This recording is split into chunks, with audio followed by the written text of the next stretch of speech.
ရှိုးလေးဘူးတဲ့နဲ့10ပေါင်ကျသွားတယ်ဆိုရင်ရှိုးမလားဒါတကယ်ချင်းမဟုတ်ဘူးเนาะတကယ်လက်တွေ့ပါအဲဆိုတာကိုကြည့်လိုက်ကြအောင်เนาะတိတဲ့သူလည်းရှိတယ်လို့မတိတဲ့သူလည်းရှိနေမယ်เนาะအဲ့တော့ဒီညီမလေးကကြတော့ပထမဦးဆုံးတကူးဝယ်ပါတယ်တကူးကိုတဲ့သူ့ရဲ့ကလေးတွေနဲ့ပါမျှစားလို့တဲ့ဆိုပြီးတော့နောက်တဲ့တလစာဝယ်သွားတယ်ပေါ့เนาะအဲ့တော့တလားစာစားပြီးတော့သူဒီလိုမျိုးကြာသွားတယ်ပေါ့နော်ပုံစံမျိုးလေးလုပ်ပေးပြီးတော့ဒီလိုလေးကိုတစ်နေ့3ချိန်စားပြီးတော့ဒီလိုရလက်တွေကြာသွားတယ်ပေါ့နော်ဒါပေမဲ့တယောက်နဲ့တယောက်ကကြတော့စား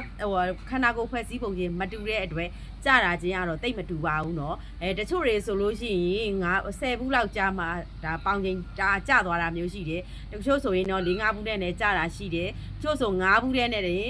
လိုချင်တဲ့ခန္ဓာကိုယ်ရသွားတဲ့လူရှိတယ်အဲအကြောင်းမလို့တယောက်နဲ့တယောက်ကခန္ဓာကိုယ်ဖွဲ့စည်းပုံချင်းမတူတဲ့အတွက်ကြာတာချင်းလည်း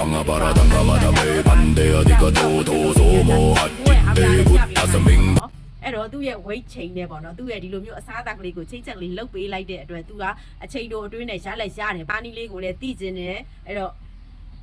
ဒီရိုးလေးကိုလည်းလိုချင်တယ်ဆိုလို့ရှိရင်အမရဲ့ Messenger ထဲမှာလာပြီးတော့မှာလိုက်ပေါ့နော်